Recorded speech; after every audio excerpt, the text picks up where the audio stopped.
জীবনে কিছু করতে চাইলে অবশ্যই আপনাকে টাকা ইনকাম করতে হবে। টাকা ইনকাম ছাড়া কখনোই আপনি কিছু করতে পারবেন না।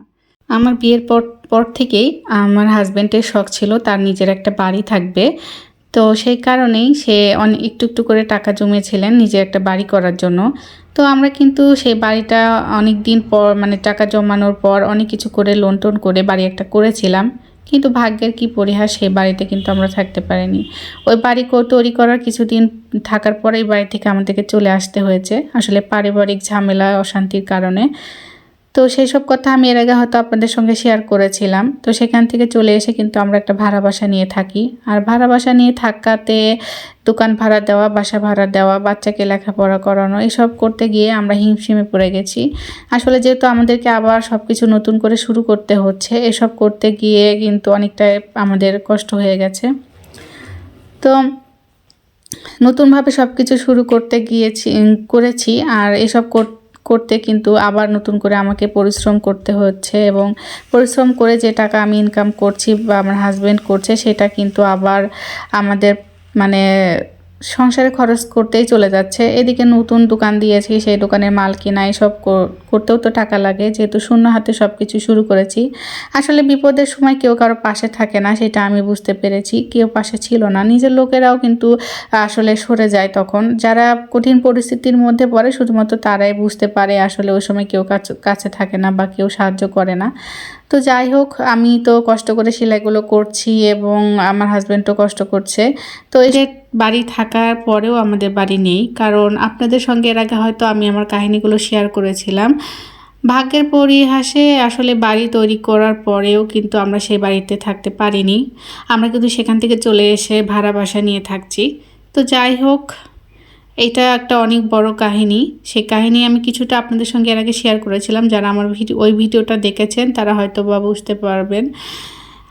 তো যা মানে বাড়ি তৈরি করা, সেই বাড়ি রেখে যখন বাড়ি থেকে কেউ চলে যায় বা চলে আসে তখন তার ভিতরটা কীরকম হয় সেটা মাত্র যার সঙ্গে এই ঘটনাগুলো ঘটে তারাই বুঝতে পারে। তো যাই হোক, অনেক কষ্ট নিয়ে সেখান থেকে চলে এসেছি, এসে ভাড়া বাড়িতে থাকি।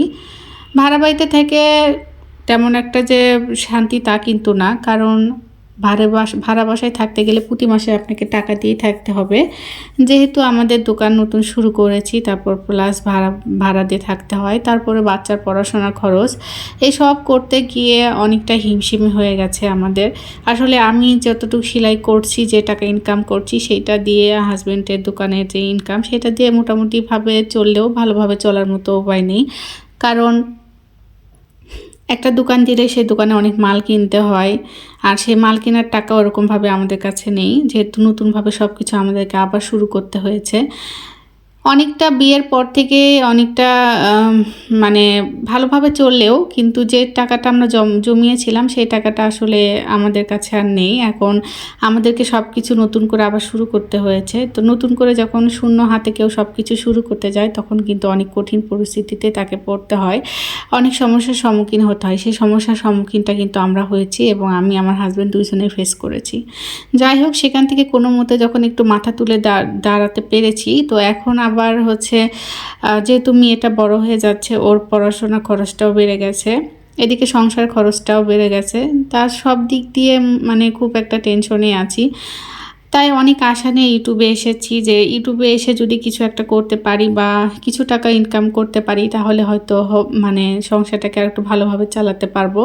যেহেতু সেলাই কাজ করে যে টাকা পাই সেটা দিয়ে তেমনভাবে আর হচ্ছে না, যেহেতু সংসার বড় হবে, সামনে আরও তো প্ল্যানিং আছে। যাই হোক, তো এসব ভেবে ইউটিউবিংয়ে আসা। তো ইউটিউবে এসেও কিন্তু সেরকম কোনো আশারও ফল পাচ্ছি না। আমার প্রায় 1 বছর হয়ে গেল ইউটিউবে এসেছি।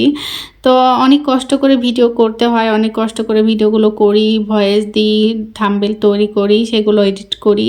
তো যাই হোক, আমার ভিডিও হয়তো অনেক আপুরা দেখে, তবে বেশিরভাগেরাই হয়তো বা পছন্দ হয় না বা দেখে না।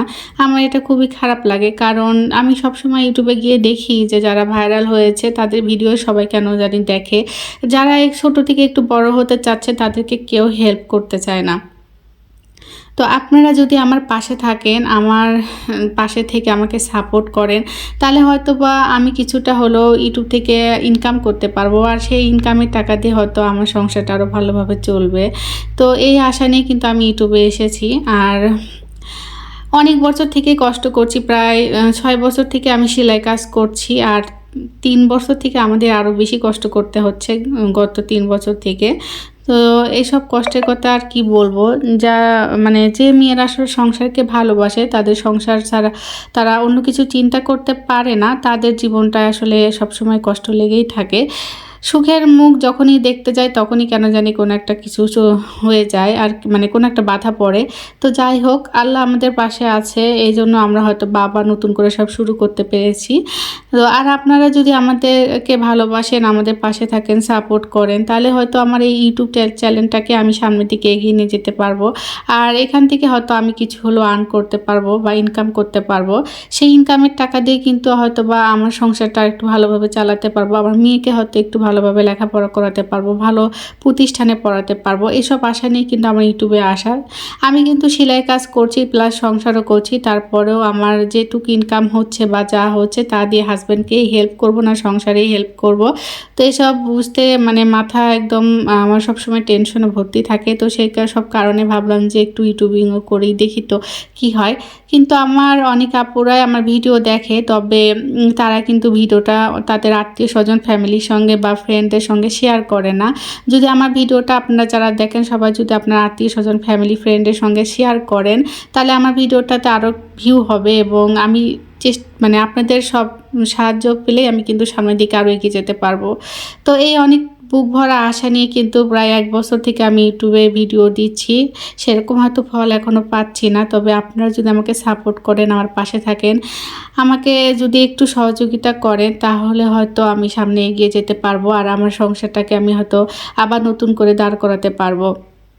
আসলে জীবনে অনেক কিছু ঘটে যায়, সেসব কিন্তু মানুষ সারা জীবনই মনে রাখে, ভুলতে পারে না। আর কষ্ট যখন আসে তখন কিন্তু কেউ পাশে থাকে না, নিজের লোকরাও কিন্তু তখন দূরে সরে যায়। আমি এটা অবশ্যই ফেস করেছি। যারা কোনো কঠিন পরিস্থিতিতে পড়ে তারা কিন্তু এসব ফেস করতেই হয়। তো যাই হোক, অনেক কথাই বলে ফেলাম। আপনাদের যদি মনে হয় তাহলে আপনারা আমাকে একটু প্লিজ সাপোর্ট করেন, আমার পাশে থাকেন। আপনাদের কাছে এইটুকুই চাওয়া, আর কিছু চাওয়া নেই। আমি আমার সংসার জন্য অনেক কষ্ট করছি। আমি চাই যে সংসারটাকে যেন আমি মানে ভালোভাবে দাঁড় করাতে পারি, বা